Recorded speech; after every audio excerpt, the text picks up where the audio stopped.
Recording. Buenos días, familia. ¿Cómo estamos? Morning, good Déjame morning. ponerme un aretico ahí para que no digan después de que uno se apareció pareciendo una loca al salón. We're gonna give folks a few more minutes to log on. We have about 9 people, including yourself, but they usually wait till like 11:05 or something. Yeah, sounds great. Latinos never make it on time. But shout out to Soraya, who was here at 10:50. Hi. It's funny because I had joined your I subscribed to a newsletter years back, and I was part of a writing group, and I fell off years back, and I keep seeing the email, and I'm like, you know what? Let me join. I want to get back into writing, so I said, let me join, even if I'm in listen mode only. So that's why I logged in so early, because I didn't want to forget. Basically, you've been playing yourself all this time. You know what? You said it. I didn't want to say it about myself, but you heard the little one in the background, so that's my excuse. Oh no. Cleyvis has 2 little ones. Well, they're not that little, but they're growing, thank God, because those were rough moments cuando estaba más chiquito. Uno se vuelve loco con these little kids. Let me see, can I share? Am I gonna be able let me to give share? you sharing options. Hold on. Of course you could share. And you know, I can only stay for the first hour. So then I'm gonna leave you guys with a writing prompt so you could spend those of you who plan to stay for the whole time can keep writing after I go. And just do you want them to share it with you on social media if they finish anything? It would be great if they did. You guys could, if you finish it, tag Cleyvis so she could see what you did for the writing prompt.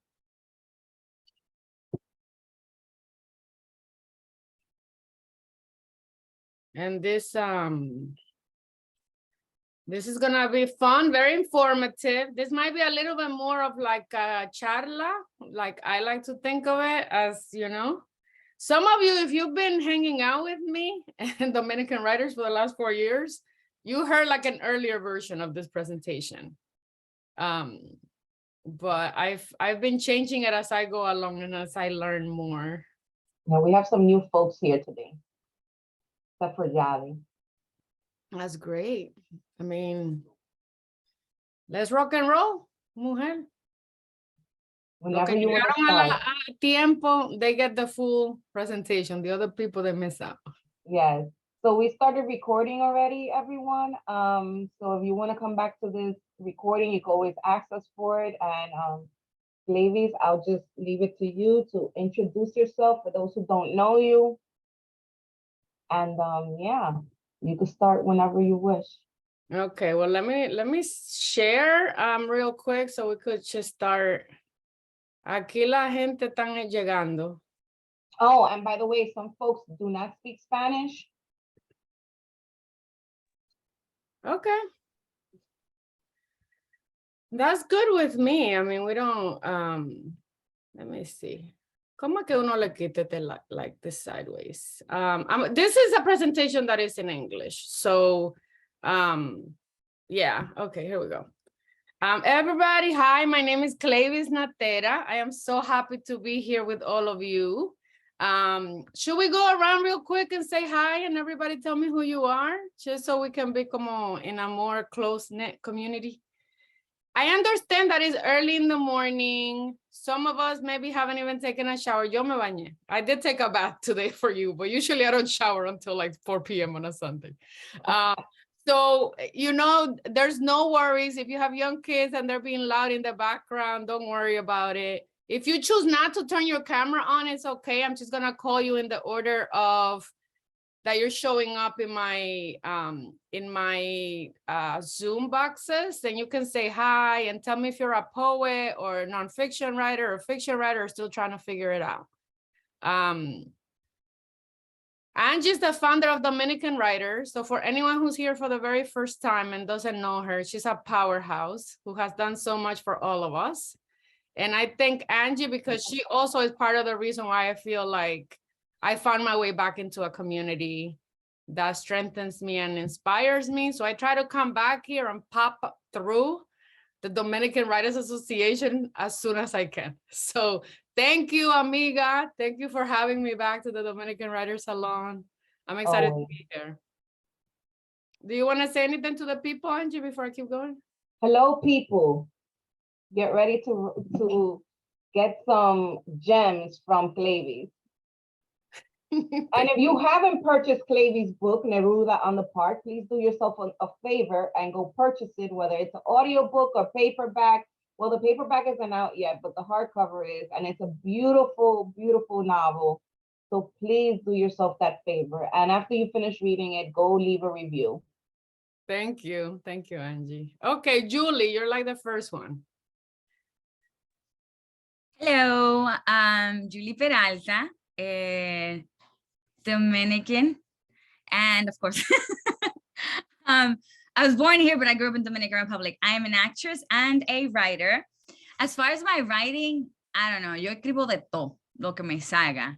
Si me da un tucutuco en el corazón, yo digo, ok, esto es lo que yo tengo que escribir, ponerlo en papel, para no ponerme de gana and then not do anything, meaning not procrastinate. So, yeah. Right. So Julie it's a multi-genre writer. Liz, vamos aquí. Liz, hi, Liz.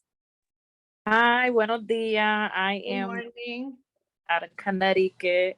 I enjoy writing poetry, but much like Julie said, I am one that just kind of writes from the soul. So lo que me viene, lo que yo hago. But yeah, and I enjoy being here and kind of just exploring that part of me. Lovely. Thank you for coming. I love poetry. Julissa Nunez.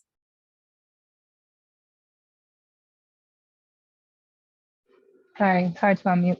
Hi, everyone. I'm Julissa. I write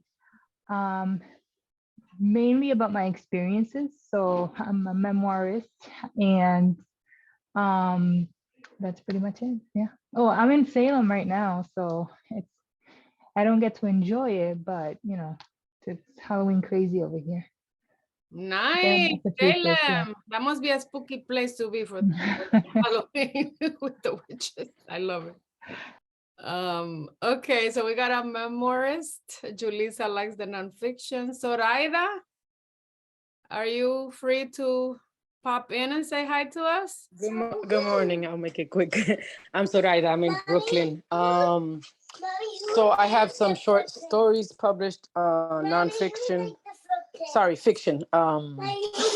Romance, and I'm just trying to get back into writing. I'm not sure what genre I'm going to be writing in, but I just want to get back in the groove. So that's about me. And I look forward to seeing everyone again or working with everyone in a group again. Great. That sounds wonderful, Zoraida. Welcome back. And I feel your pain with the little ones being like, mommy, mommy, mommy, mommy. That was my life for a long time. Rosita, you muted, so you have to unmute. Buenos días, ¿cómo están? Buenos días. Tell us about you. Yo estoy escribiendo mis historias porque tengo muchas, de inmigrante, de madre, de latina, de estudiante, tengo muchas historias. So, ese es mi fin y eso es lo que me entretiene y eso es lo que me hace el corazón piqui, piqui, piqui. Beautiful. ¿Y de dónde estás? Vivo en Brooklyn, Nueva York. Okay, muy bien. Jadi, are you with us? Yes. Hi, everyone. I'm Jazzy. I'm a writer from Uptown. I mostly write nonfiction writing. Yeah, and I also coordinate this writer salon. And that's it. Thank you, Yadi, for all your services to Dominican writers, and thank you for keeping the salon going. Gianna?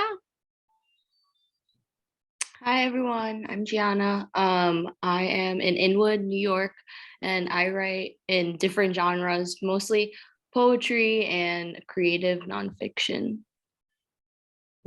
Excellent. Thank you for being with us. Angel Rosario? Hello, Hey, Hola. Hi. hi everyone. My name is Angel Rosario. Everyone calls me Junior in my family. I'm from Harlem, but I'm live now in Washington Heights. I'm actually not a writer at all, but I've been trying to get into explore, what this side of my creativity is. I oftentimes just use writing as an outlet. So I'm trying to figure out how I can incorporate that more into my life. And then when I found out about the group, I got very excited. So I said, let me just come by and check it out. So you haven't been to any of our events yet? No, but I'm so excited when I randomly came across the Instagram page and I was like, how are all my friends in this and no one told me about it? I was like Wow. upset. Yeah, take it up with your friends. Those are not friends. Yeah.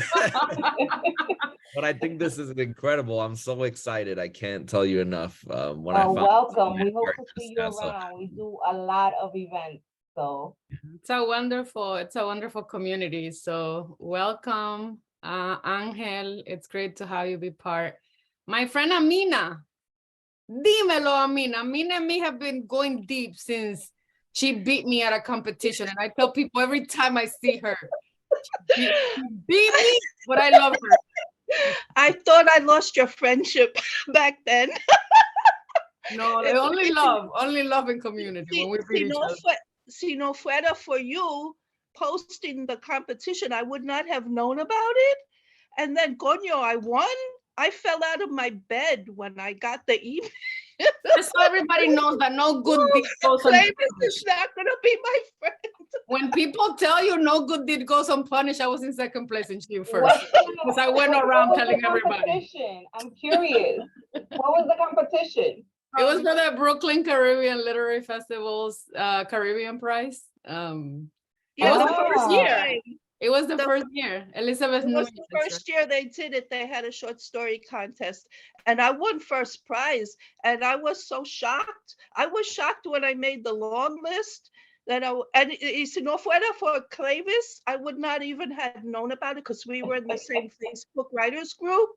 And I said, oh my God, Amina, she's gonna hate you. But you got a book, okay? So calm down. It's true. I think we're both winners. Okay. We're both winners. Amina, what do you want people to know about you and your writing? Hello, my name is Amina Ali. I am half Puerto Rican, half Syrian. This is my first time here with the Dominicanos writers. And si no fuera por ti, again, Cleyvis, I wouldn't even know about this group. And I'm so thrilled to be in this workshop with you. And let me see. For the past 9 years, I guess, I've been trying to write short stories. A couple of them got published. The rest of them are getting rejected, but I try. That's it. You gotta keep trying. It's beautiful to see you, Amina. You're one of my favorite writers. So every time I see you, I love you, girl. All right, Diana, say hi to us. Diana's iPhone, can you join us or no? Oh, Diana can't, seems like she can't talk right now. So if you can join us later, it's okay, but no pressure. Eileen, can you say hi? Yes, hi, good morning. My name is Eileen and I am not a writer either, similar to what Anhim shared. I think it has been an outlet. And right now I'm trying to find the joy of writing versus the obligation of writing papers. So I'm a PhD student and I am attempting to blur genres in my field. Let's see how that goes. I love that, Eileen. That's wonderful. Well, welcome everybody. I love that we have an intimate group. As I'm sharing, I'm gonna share some slides and I'm gonna go in and out. I prepared 2 writing prompts for you, which I'm gonna ask you actually to work on when I leave, because I have to leave at 12 o'clock. So I'm gonna put them in the chat closer to when I'm leaving in case more people join. But I want this to be like a very interactive conversation. I think it's really important for us to spend some time getting to know each other.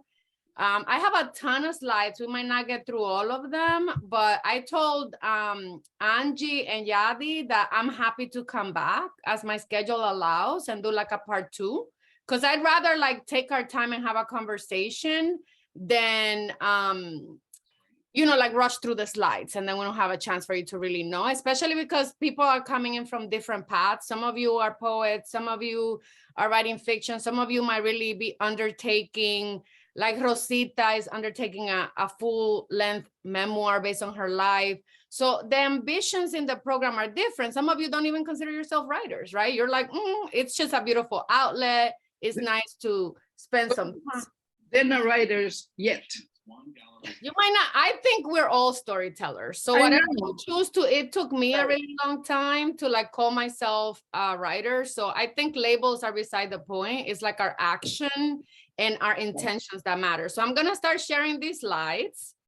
Can you see them? Yes. Okay. So, you know that the first time I did this presentation, I called it laying a successful path to a writing career. And that was about 4 years ago that I did this presentation for the first Dominican Writers Conference.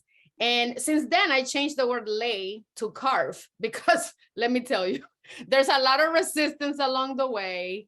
And I want you to really think about being intentional and like, you know, really like pushing through resistance. And that's kind of the theme for today. In terms of the agenda, you know, what I want to do is, regardless of what you think of as yourself, whether you think yourself as a writer, you're a poet, you're exploring, this is a hobby, like I really want to present to you just like a changing mindset. I want you to start thinking about yourself and your writing as a career, a lifelong career, and not thinking about it as a dream or a passion or a hobby. I think that can really make a big change in like how we approach it.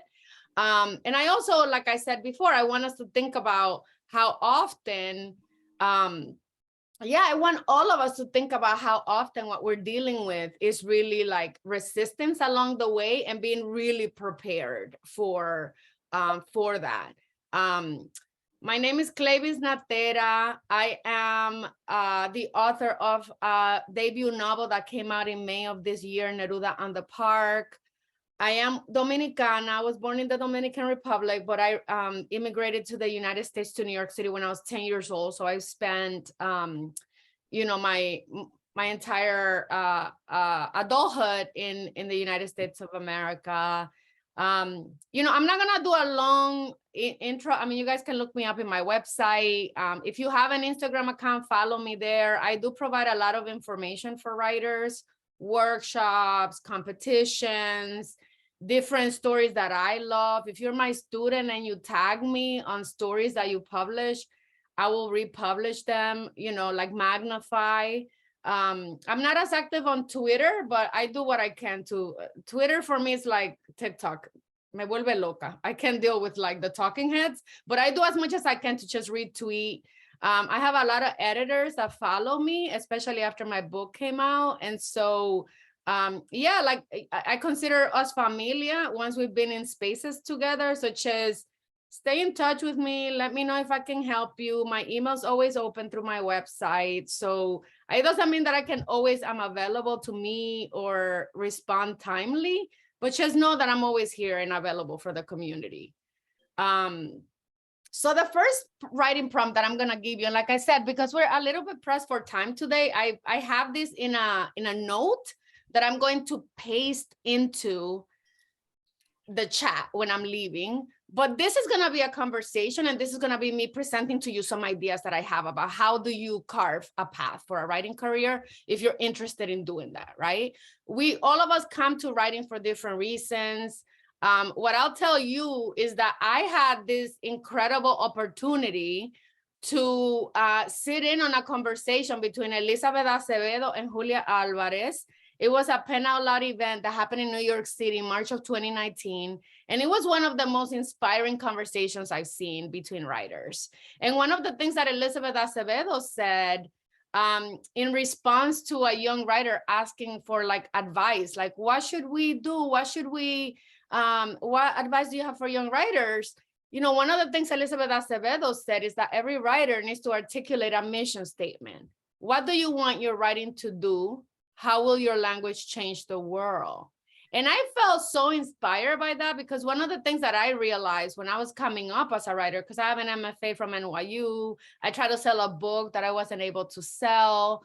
I got very disillusioned. I left the writing community and tried to write in isolation. So like my book, Neruda on the Park, is not even the first book I wrote. I put that one away. Neruda's the second book that I wrote. And Neruda on the Park was a labor of love. Over 15 years it took me from like the first word I wrote to like publication. It was a 15-year journey. And when Elizabeth Acevedo said this about like, what is it that you want your writing to do in the world? How will your language change the world? It was like a light bulb went out in my mind, because I was like, oh, if I had taken the time to just kind of articulate to myself, like, why am I doing this? I think that piece of paper and that sentiment could have really carried me through some difficult times. And so even if you're still like toying around with the idea of like being a writer, or you're not even sure this is something you want to do long term, I think taking a time to like establish your intention can make a huge difference. So that's going to be the first thing I'm going to ask you to do. And I'm going to have a few questions you can answer to articulate a mission statement that I'm going to leave with you, like I said, when I leave. So that's going to be the first thing.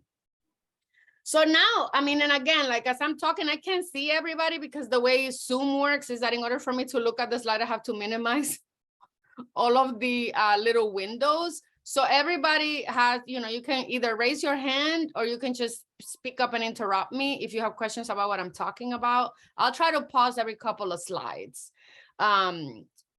So, you know, so to me, like part of what I want to talk about first is this idea of like preparing yourself for a career and not to sell a book. I know there are some of you here in this room right now, right? There's like 16 of us here. And I know there are some of you that have completed books, that have been trying to get your books out into the world and have not really been able to be successful, either haven't been able to get an agent, haven't been able to like really get representation, get an agent, but then the agent can't sell it. All of those things happened to me. And, you know, one of the reasons why I really think I want you to start thinking about your mission statement is because I really do believe that like the vision we have of ourselves as storytellers can really become a mission to like change the world. And a lot of what I do as a writer and a lot of what I want to do as an artist in the world is really to think about the ways in which we can be in solidarity with each other to like overcome white supremacy, overcome patriarchy, overcome systems of oppression. And I actually think that like writing stories and being storytellers is one of the most powerful tools we have, especially if we're being intentional about our ideas of like changing the world. And so I come at writing from like a really humbling place. You know, I teach at City College graduate program. I'm going to teach at Barnard next semester. I've taught at Fordham, like, you know, so I have a lot of experience teaching people just like the tools and the craft of writing. But to me, like even before you get into all of that, which I'll talk in a minute, the first thing you have to figure out is like, how am I going to make it in a world that is constantly going to reject me, that is constantly going to make me feel like a failure, where maybe I'm going to feel like people don't get what I'm trying to do. And so, you know, I think one of the things that for me, this idea of being intentional about our writing and like what it is that we want our writing to do in the world, some of what it means is that you have to believe in yourself first. Like, you know, I think a lot of times we're expecting, all of us, right? We all want some kind of indication from the world that we're talented, that we're brilliant, that we're great, you know, and sometimes that's not gonna come for a while. And so these spaces are beautiful and wonderful, right? Because you can get some sense that what you're doing is powerful and important. But to me, the first thing is just get into the mindset that rejection is part of the path. Get into the mindset that just because you know rejection is part of the path, it doesn't hurt any less. Because I can tell you, like, I just got rejected last week for something and like it still hurts. So it's not like, oh, just because we know it's part of the course, like it doesn't make it easier. And really just continue to believe in yourself. Write your mission statement, put it in a place where you can look at it so that on those moments when you feel like giving up, you ask yourself whether or not you want to give up. I think the other thing for me at a high level that I want to talk about, most of you know this already, but newsflash, most of us are gonna have to finance our writing in a different way than like the writing itself. I am surrounded by so many writers. I know I've been part of this ecosystem, which I like to call an ecosystem of art and literature for the better part of 20 years. And I can tell you that I don't know one person who like lives off of their writing alone. You know, writers either have a full-time job, they find a way to work in academia, they work in publishing, they have spouses that finance their writing. They have figured out a way to like write for grants and like fellowships, and we'll get into all of that. But I think just getting into the mindset that like, is it possible that you could get like a lotto, like a 7-figure deal for your book? Absolutely.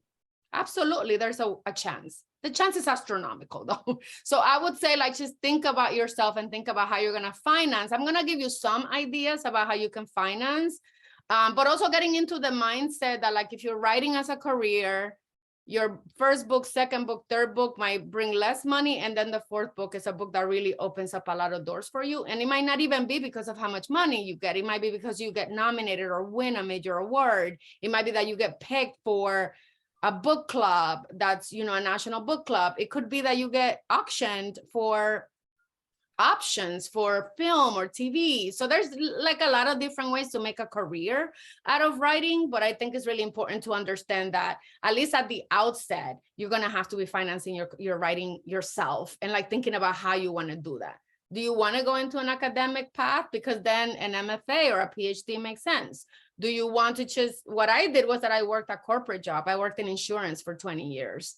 And, you know, I worked for an employer that really supported me and, you know, let me take a month off to go to Prague. Let me take a month off to go to Latin America. Like I could take time off to go to like writing conferences at a week at a time, 2 weeks at a time.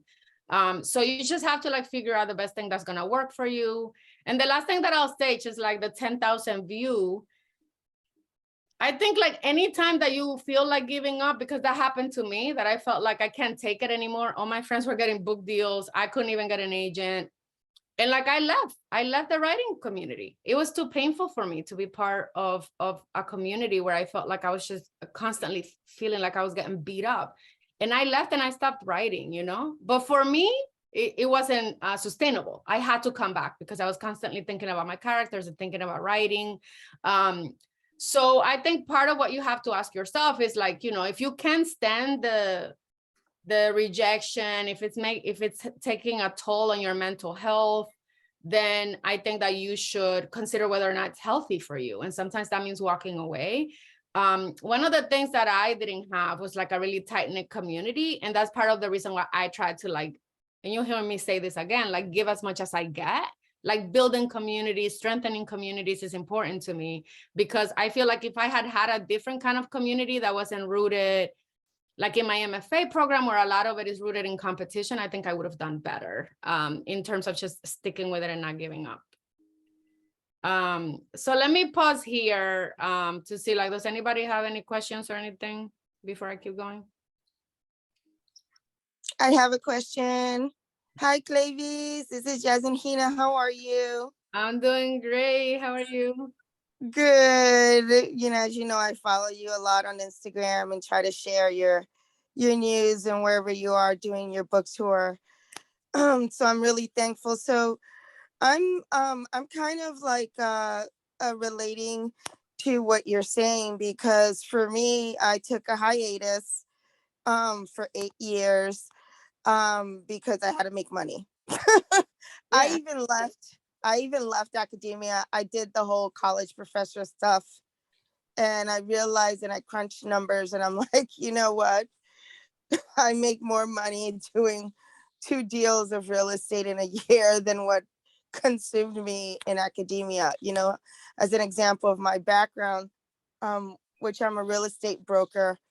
And so, and I have a startup right now. So my focus a lot is in nonfiction writing, and especially now talking about business and DIA issues within my field.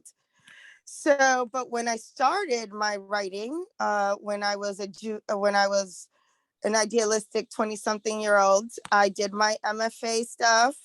I went to a low residency MFA. I have, in fact, to this day, they're very supportive of me. The entire department and even alumni and people I graduated with. And I've been doing poetry mainly. That's how I started in writing. And as anyone know, poetry doesn't really pay you unless, like you say, you win one of the big awards. You start, more than anything, it's talking, and performing kind of, that's where a lot of people really get paid, is through performing. So right now, after the hiatus, and this is a good thing that you told us you took one as well, is how was it to come back into it and integrate yourself with writers? Because for me, I'm feeling like I'm totally out of place in terms of integrating with other writers because of the hiatus and because my interests have changed within those 8 years. Right now I'm more, writing nonfiction pieces, related to my field. I still write poems and, I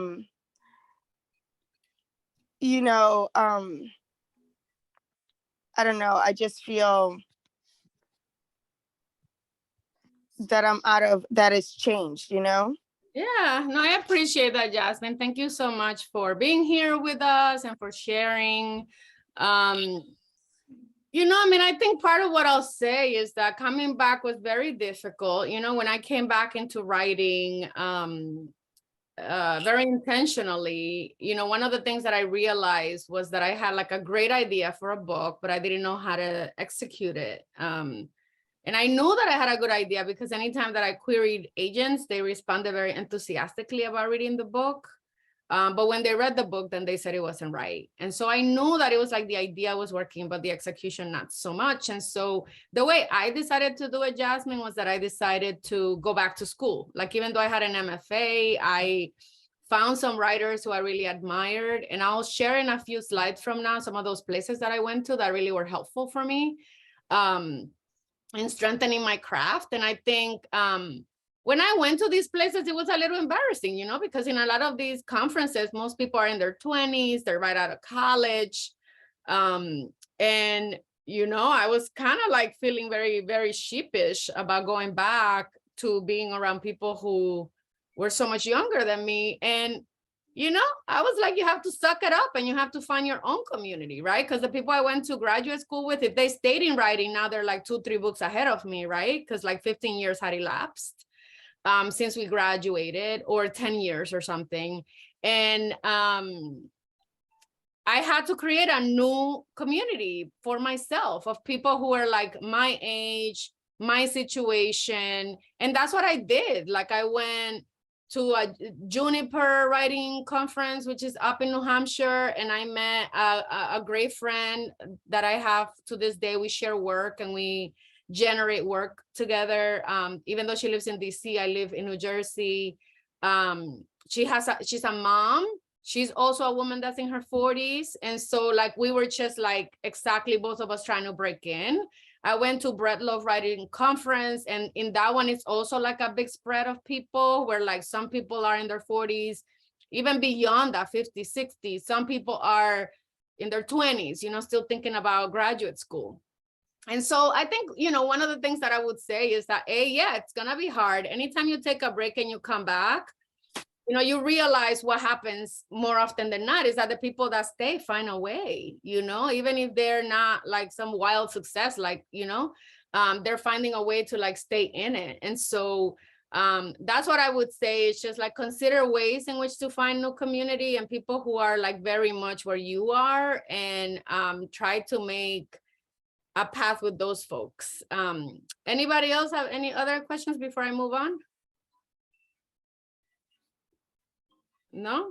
Okay. Can you still see my my share screen? No. Yes. Yes, no? Okay. So, you know, one of the things that I would say, and I think this kind of gets to the heart of like what Jasmine was just talking about is, you know, depending on what you want to do with your career, right? Like some of you are just right now thinking about writing and exploring it as maybe an area of expression, you know? So maybe you're not even thinking like longer term about making writing a career. I am here to try to convince you to make it a career, to make writing books and trying to change the world through literature. I think it's a worthwhile and important path for us to pick. And so, you know, what I would say is that even as you're considering what this might look like for you, is to define it on your own terms. I mean, you know, what Jasmine is talking about, which I think is like true for a lot of us, right? Is that like the world is gonna really like try to like put so many crazy ideas in our head about what a successful writing career looks like. And, you know, for most of us, like, it's not gonna look like that. It's not gonna look like a New York Times bestseller instantly, right? Like, it's not gonna look like an enormous auction book where like every top publisher bids for your book and then you end up with some ridiculous amount of money. For some people, yes, for some people, no. So to me, like, you know, I had a good friend of mine who asked me, like, what would this look like for you? If, like, what is success to you? And I really took a step back and I said to myself, success as a writer would mean that I get to teach. Success as a writer would mean that I get to write whenever I'm called to write and that I can keep writing longer term. Success means that I get to travel, see the world. And you know what's crazy is that my friend that I was having this conversation with was like, isn't that your life right now? You know, and at the time I was working full time. So like the caveat for me was that like success would mean I didn't have to have a full-time job. And that conversation was probably like 3 or 4 years ago. And I'm not working a full-time job right now. So even articulating in myself that part of what I wanted was to leave my full-time corporate job and find a way to dedicate myself and like make a living off of books and writing stories and teaching, really switched the way that I thought about it. And I was able to create a strategy around my writing once I crystallized to myself what that meant. When I sold my book, I sold my book to Penguin Random House, which is like, you know, the biggest publisher in the world. And they all came to me with like their own ideas of success, you know, what that looks like, NPR, what that looks like, New York Times bestseller, what that looks like, winning every major award, being on TV. We did some of those things. We got the New York Times, we got like some other things, but some of the things they wanted, we didn't get. And I have to tell you, like a lot of people are like, how do you feel? How do you feel? I feel great.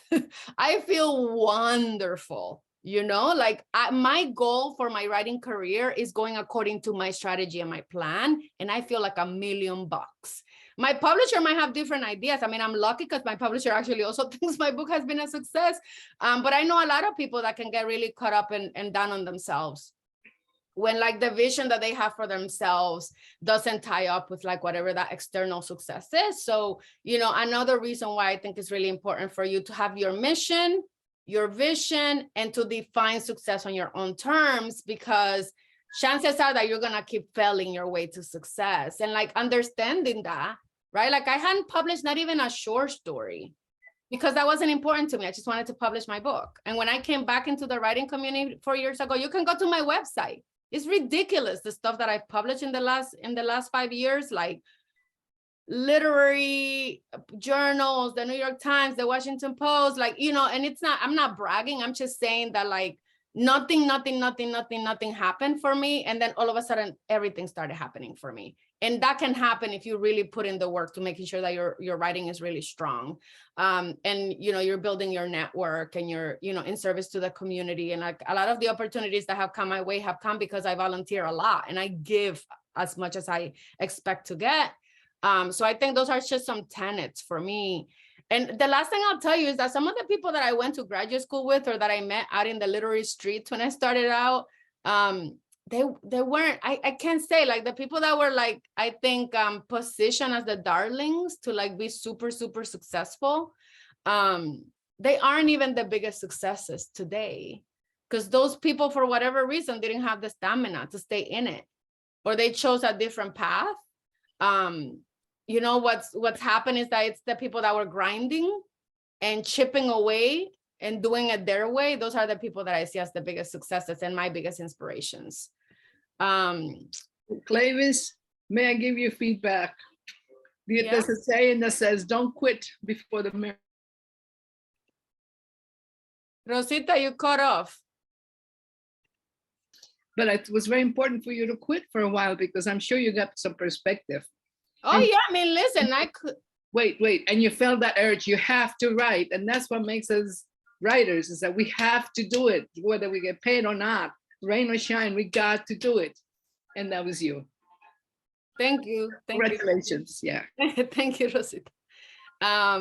Yeah, I agree with you. I definitely wouldn't have been able to write my book if I hadn't left, you know? And the book wouldn't be what the book is. It probably would still be a good book, but it wouldn't be the book that it is if it hadn't been for that. So if you've taken a class with me before, this is very much like a fiction slanting. So I'm gonna skip some of this stuff actually, because this is like a pretty mixed group. This next slide is really talking about it, you know. One thing that I think is fascinating. Wait, Cleyvis, can you make it bigger? It's very hard to see the fine print. It's hard to see this. It's a little better, but if you could make it bigger. Let me see if I can make it bigger. I can try. Is that better? I don't see it at all. Okay, let's try again. Ah, yes, but now I don't see the whole, okay, that's good, that's perfect. So, I mean, so one of the things that I find most fascinating about being a writer is that the thing that's gonna make you get rejected the most is doing things differently in your own way. But once you beat the gatekeepers, and when we're talking about gatekeepers, we're talking about the people that like control whether or not you're allowed into, like you're allowed or given a platform that is, and I'm talking about like established platforms. We can create our own platforms, right? We now in this day and age, we have the ability to like be on Twitter, be on Instagram, do Substacks, do TikTok videos. Like there's so many ways that we can be discovered or connect to an audience without needing to go through gatekeepers or publishers or, you know, but there's still, for people who want to go on a traditional path and have a book that is like in bookstores and that is distributed through the major publishers, it's really hard to break in, you know, and part of the reason why it's hard to break in is because the way that publishing has been set up is that a lot of it is based on comparables. So sometimes you'll hear people talk about, oh, who are you like? Who are your influences? Like, what are the current books that your book is in conversation with? This is all the same way of asking who is successful today that your work compares to. And what I think is really interesting is that, you know, publishing, like traditional publishing, is pretty much based on a copy model. They copy books that have been successful and try to make more books like that, right? That's a lot of what drives it. There's still like independent publishers, small presses that are really interested in like groundbreaking work that's doing beautiful things with form, with language that is really authentic and different. And one of the things for me that I found is that I was facing a lot of rejection from publishers, from agents, from literary magazines. And it wasn't until I really started building my own network of peers, like going through some of these different conferences and different things that that I started getting invited to like submit my work. And so something really interesting became a reality for me, like a realization that my work is pretty different. I'm interested in like exploring works in a way that doesn't always feel like all the other short stories that you're seeing being published. And so because my work is really different, I was facing a lot of resistance. But on the other side of like making connections, like when people that were in charge of making the choices were reading my work, I would get success very quickly. And so for me, like that's one of the things that, again, as you're thinking about carving a path, being a writer, what is going to help you on the path to having a successful career based on your terms, this idea of cultivating a unique voice is like a very difficult thing to do because first you have to know like what is voice, right? Like what is style? And it means that you have to invest in yourself as a writer. You have to take writing workshops. You have to become immersed in whatever it is that like you want to do. If you're interested in doing memoirs, then you got to read Ordinary Girls. You got to read, you know, The Men Who Could Move Clouds. You got to read Undocumented Americans. Like, you want to get out there and like get your hands around and familiar with and understanding both what's happening contemporary for like what you're trying to do, be that poetry, nonfiction, or fiction, but you also want to look backwards, you know, like, and this is not, a lot of times, yeah, the canon, it's like totally white and male, but you also want to understand like at a larger sense, and these are some of the people that are super nerdy and like want to get PhDs or MFAs, like, you want to understand what it is that the legacy of what you're doing, like what has happened before and how you can break ground. And again, like these are things that can become like more difficult and complicated or sophisticated thoughts the further you get as an artist. But as a starting point, the idea of the cultivation of a voice, of a unique voice, I think can really break down grounds. And like I said at the beginning, it's probably going to mean that you get rejected more because you're doing something that feels, sounds, is really different. But on the other side of that, that uniqueness is going to be your key to success. And I see it happen time and time again that the people who are achieving the most success are the people who are doing things really differently and doing it their own way and have found a way to persist, even though it often means, you know, that you get rejected a lot. So, you know, when I think about the cultivation of a voice, I do think that is a cultivation. Like, I think a lot of times we look at a book that's like electrifying and different, and we feel like, oh my God, that person was born that way. And yeah, maybe for some people it's pure talent, but for most of us, it's hard work, it's revision, it's being intentional. And so I always tell people that, and the second writing prompt that I'm gonna give you, it's like an exercise in finding a unique voice, which is really rooted in childhood, in home, and an exploration of like what home felt like when you were a kid versus what home feels like to you today, and trying to bridge that gap. I think if we like bring our past into our present, it can really give us an opportunity to like do some really exciting and beautiful things, especially those of us that have access to more cultures that are outside the dominant culture. Okay, so I'm gonna, this is the second prompt, which I'm gonna give you when I leave in like 15 minutes. Let me stop here and see if anybody has any questions or anything. Keep going, thumbs up. All right, I'm gonna keep going. So I think, you know, those of you who have like been with me before, you've heard me like talk a little bit about this, like this idea of, you know, I always think about myself and my writing, and the way that I carved my path is like 3 tenets. It's like 3 columns. The first column for me is craft, which is what I was just talking about, cultivating a unique voice, becoming a master of your own craft, whether that's poetry or nonfiction or fiction, like go get some workshops, learn about all the craft elements, you know, structure, voice, style. You need to know about characterization, whether you're working nonfiction or fiction. If you're a poet, you need to like really understand like form and structure and like the speaker, who's the speaker, you know? So there's just a lot of things that you have to get under wraps.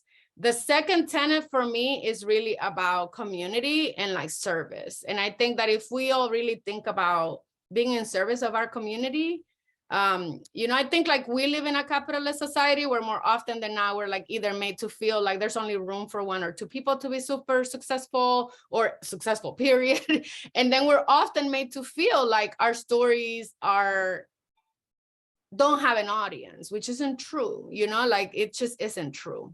And we know this because we've seen the wild success of books that are written by people who have been at the margins.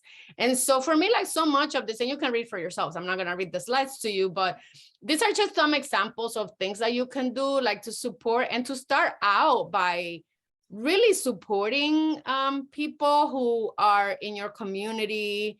And, you know, like I always tell people, the easiest ways that you can help support people is like by showing up. Like, it's really amazing to me when and I feel really, really fortunate because, you know, I had events where like, oh my God, hundreds of people showed up and like virtual and in person. And, you know, even the people who can buy books are going to the library and taking a picture and putting it on social media or like following me on social media. And these are the little things that you can do to like show support.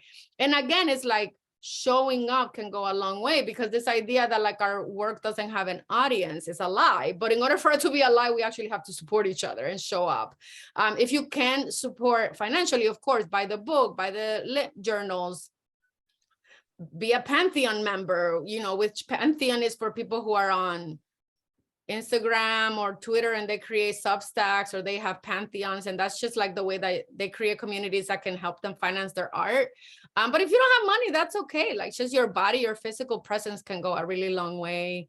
The last thing that I'll say in terms of like community service is that I really do think that like what we do is sacred. And this is the part where I'm like, where's the world's tiniest violin? Like, I feel like what we do is beautiful and powerful, and like, our communities are under constant threat. Like our communities are being hunted.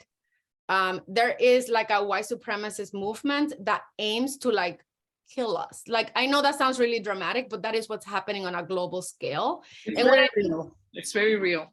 Yeah, and like what our job then as storytellers, I often think it's like to immortalize our stories, to like correct right the histories that are being written by the powerful, because they often do not tell our side. And whether that's through poetry or poetry, through fiction and novels, through short stories, through your own nonfiction memoirs, that is what we're doing. I think that's pretty freaking cool to be like, we are the historians that correct the lies. That's right. We're telling the story as we live it.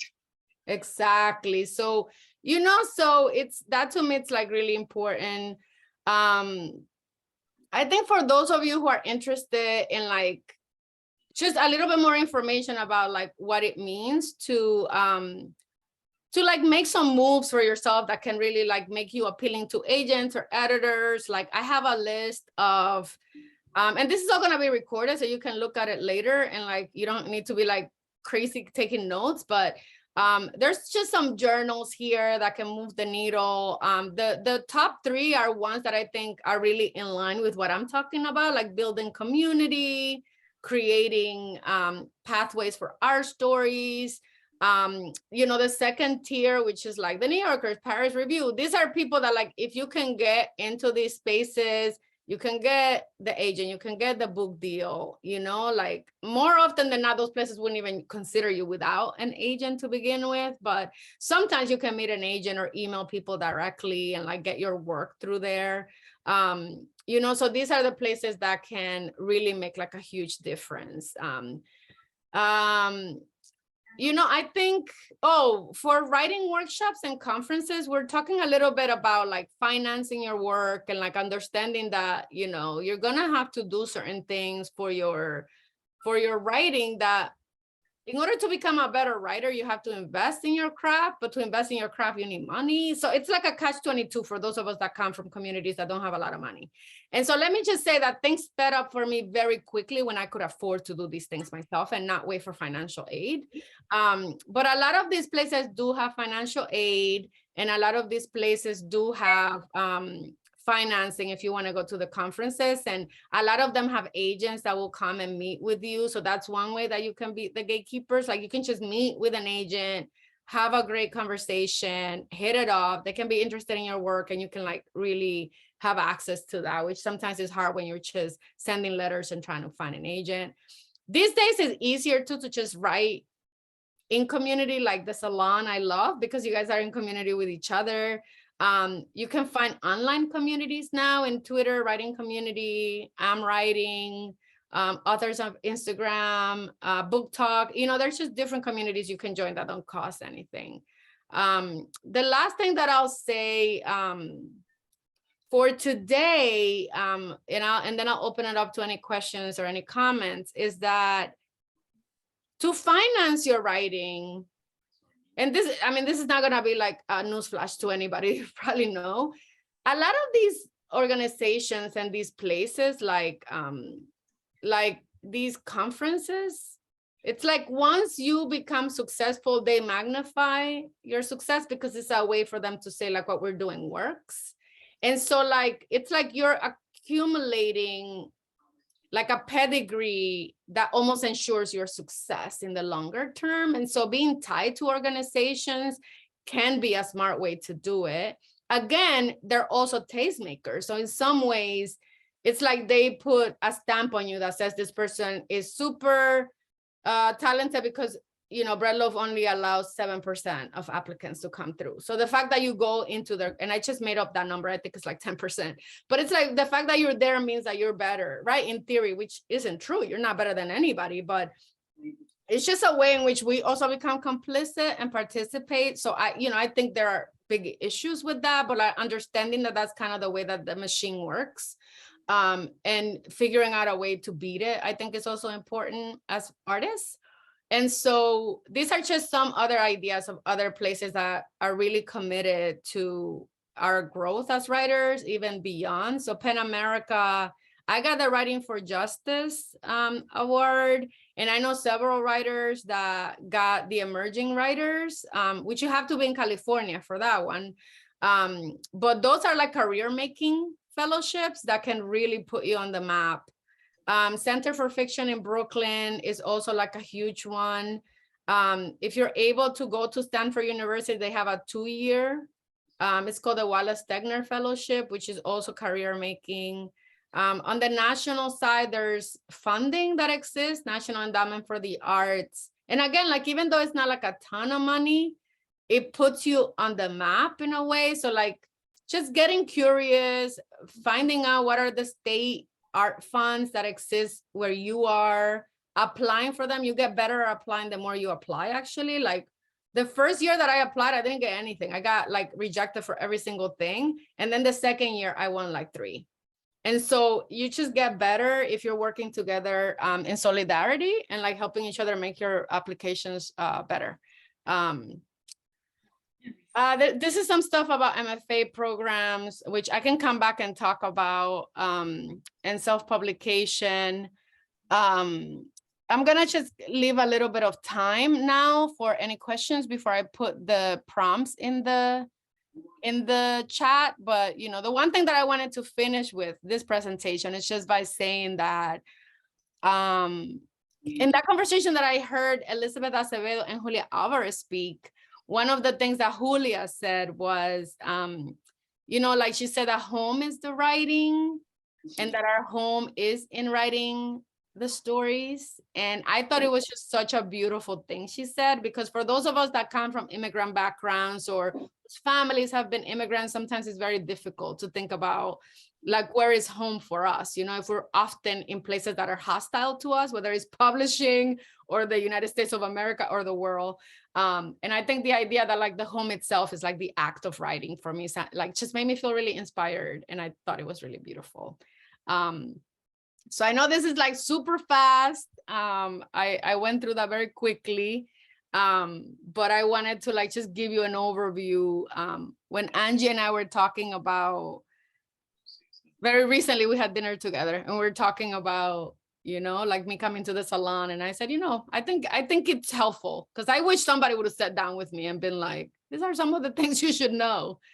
So anyway, so I got a few more minutes. If anybody, while I'm typing in the prompts into the chat, if any of you have any questions or anything. Good evening, everyone.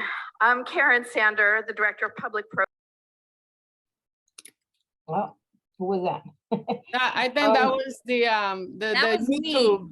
I clicked on it because I was like, no se me olvide. Because I shared the conversation, Cleyvis, on the Pen Out Loud link, the YouTube video. Yeah, so you can watch it. But Cleyvis, definitely you need to come back for part 2 to talk about the rest. And I had a question in my mind. In regards to places to submit. So one of the things that we get a lot from our writers is that they want to remain authentic to who they are. They want to include Spanglish. They want to include Spanish language within their writing. And they're looking for literary spaces where they could submit that work. And those spaces are very limited. So is there any advice that you could give a writer when it comes to the type of work that you know, that they want to submit. Some of them are like, it has to be in Spanish or Spanglish, or, you know, should they just remove that so that they could be published more widely, like in more literary journals? Because I think what they find is that a lot of these call for submissions, they can't relate to. Yeah, I mean, I think that's a great question. And what I would say is like, there's two ways to kind of think about this. First, I would say do not compromise your work. Like, I would not change the stories that I'm writing to fit into, because think about it, like, are you publishing just to have a credit? Because if you do, then like, go ahead, you know, you can like just do whatever it takes in a way, but that might just not be as authentic or powerful. Honestly, I often find that when people are writing for the sake of being published, like the work just is missing depth and layering. So, you know, I would say like, don't compromise on your vision as an artist. And if that means that you're gonna get rejected, then you're gonna be rejected. And a lot of times, this is when I say to people, create your own platforms. You know, like if you find that, now that comes with a caveat, is the writing good? Because there are a lot of journals, and I'm not talking about the stuff I put, because the New Yorker, the Paris Review, like Ursa, these are like top tier journals, right? So like, we're not talking about, you know, there are published writers who don't get into those spaces, right? So these are like very, very elite spaces. But what I would say is that there are a lot of really experimental, like, especially at the college level, the university and the MFA journals, they publish a lot of really groundbreaking stuff that has like different languages and wild formats. So I think part of it is just like doing research and like finding what's out there, so that you can submit to places that are aligned with like the vision of what you have. And there are a lot of spaces that publish bilingual or multilingual stories. But, you know, I think the story has to work. The story has to be very, very strong, because there's a lot of people out here who want to be writers and who aren't good writers. So like, first you have to invest in craft. You have to be able to understand, like I was working with one writer really recently, honestly, because I work in a graduate program, and I was working with a writer in their thesis. And, you know, we were spending some time, because I was like, well, I guess I don't see any transformation for the character. Like from page 1 to the last page of the story, it's like beautiful writing and it's really striking the scenes, but like, what happened to this character? And, you know, it made me realize, as I was having a conversation with this writer, that this person had just not asked themselves like a fundamental question. Like, what do people come to fiction for? And this is very specifically fiction. The stories, you know, the expectations are different if you're going with poetry or nonfiction. But in fiction, people come either for entertainment, for language. So like this idea that you're breaking ground and you're doing something really new with language in your stories, or people come, and by people, I mean like these publications where we're trying to get this audience. And like the third one is like, people really want to see like the moment that changes a character's life. And then there's like this question about whether the character knows it, that there's been a transformation, or whether the reader knows it. And the best stories, in my opinion, are stories that do both. Stories that the character has made a decision that changes their life forever, and the character knows it, and the reader knows it. And so we have this sense of how that life changes after the story ends, or after the book ends. And so, you know, yeah, Angie, that's what I would say. Like, I think a lot of times we're spending a lot of time thinking that people are hating on us, when it's just that like our stories don't work fundamentally on a craft level, and we need to spend more time making them stronger. And that was part of my issue too. Like, that's part of what I had to work on. Only I was doing it at a book level and not short stories. Yeah, I think one of the things that is frustrating also, that you submit and you don't get any feedback on what you could improve. Well, Right? I mean, I have to tell you, because I used to get very frustrated as someone who submitted to journals and never got feedback.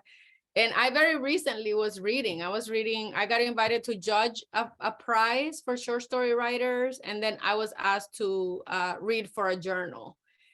And it's just, there's no way. I mean, a lot of these spaces, you know, like I got paid like $200, and it was like hundreds of submissions. And so It's just like like I said, part of it is like we don't really have a process in place where like people can provide feedback. For the journal, I actually provided feedback to the editors about like where I was saying no, like why was I saying no? And like some of them, it was very obvious to me, like, you know, like the story just didn't work, or like it wasn't fully articulated, or, you know, so I just gave them feedback about, so if they wanted to do individualized or tailored rejections, but I don't know that they will even do it, because like part of it is like if you set a precedent that you're giving writers feedback, you know, this time around we got a few hundred submissions, but next year they might get 1,000 submissions. And at that point, like you just have, you know, you just have volunteers who, you know, to be honest with you, might not even have that level of like sophistication to give feedback. So, you know, yeah, I think it's like a complicated thing to like consider. The answer to that though is not to give up and not submit. I think you have to keep submitting. That's really important for you as a writer. I think you gotta have like people in your own life writing workshops. I mean, the Salon, I know that you sometimes share with each other.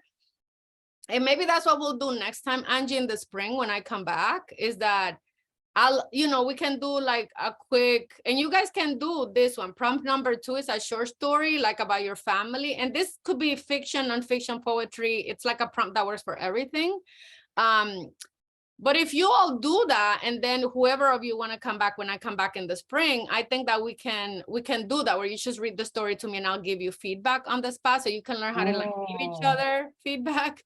Because I think there's just, it's a lot. There's just like a lot that you can learn from each other, just in like listening and like what's working, what's not working, what are some things to consider. I've been doing this for a long time, so you know, I can give a lot of good feedback on the spot. But yeah, just finding groups and people who can listen to your work, read your work, give you feedback. That's a lot more valuable than listening to one random person who might not like your work because they never read work from anyone like us, you know? On that note, I had like a quick question. Like when you're talking about submissions, right? And like this amazing space where we would be able to like maybe in the future or now be able to share and showcase what we're working on or where we're at. How do you protect your work? Like I'm very new to this, and I lived a little in LA, which is when I was like, all right, let me start writing. And then I started writing a few things, and then like I had like a short play get picked and like financed out there, and I was like, oh my God, my name is here, blah, blah, blah. But entonces I was like, oh, y si alguien were to steal this idea or were to, because again, I'm also in a way, for me, as far as like not sure what genre I'm writing, when I write, I'm coming from a place of family, of culture, of where I grew up, of, you know, at 10 leaving to Dominican Republic and completely just growing up over there, and how that was for me, kind of back and forth. So like I feel like I'm still kind of in the, obviously I'm in the very early stages where I'm like, okay, copyright, ¿cómo funciona eso? Like, okay, I'm gonna be able to like copyright maybe 8 little journals or monologues or whatever the case may be, but how, like, what would you advise as far as protecting that work, especially when you're submitting it to whatever, fellowships,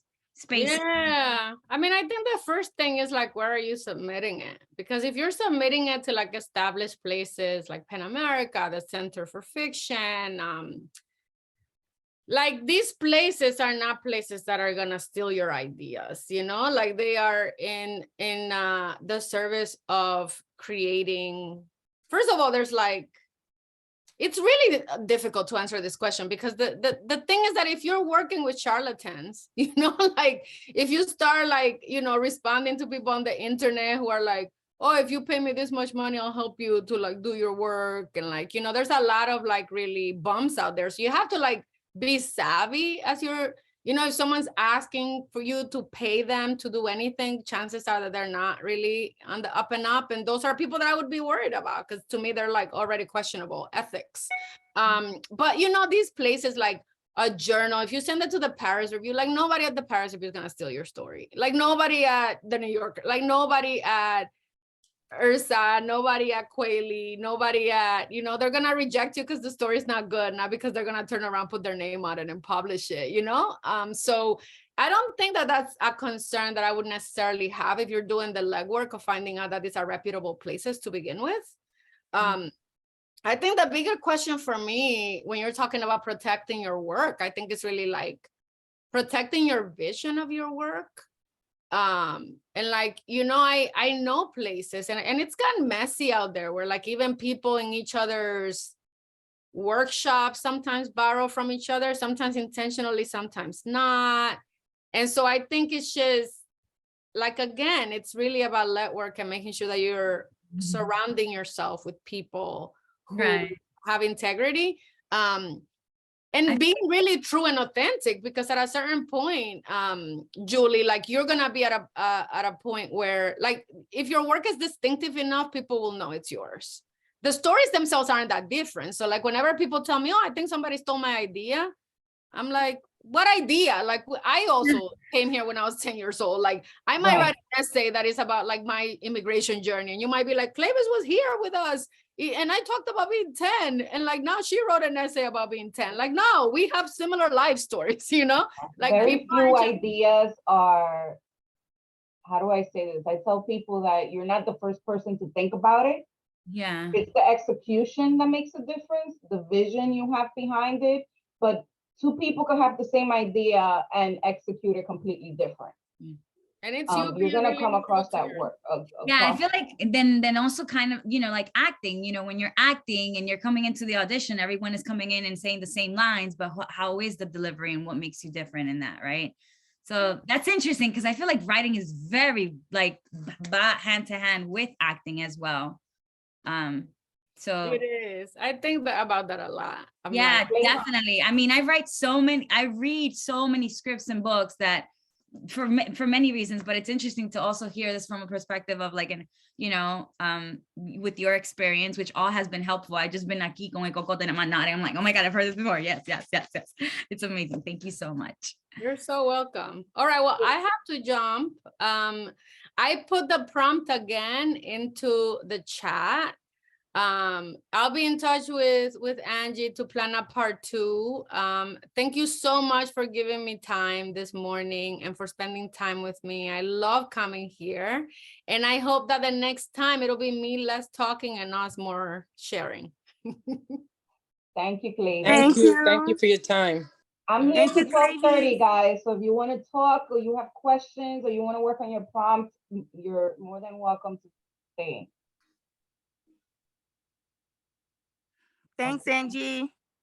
You're welcome, because I will also be saving this prompt for the next time that Cleyvis comes around, for those who want to have your story reviewed by her. Cool. So if anyone has questions, feel free to ask. Angel, I expect to see you around. I will definitely be around. This was incredible. Thank you so much for making this happen. Okay, for those of you who don't call yourselves a writer, how did you find this workshop today? I guess I'll I think you start were one of those people, Angel. Yeah, I'll start since I was since I I was talking about that. But pretty much, I mean, I was just honestly, I've been trying to find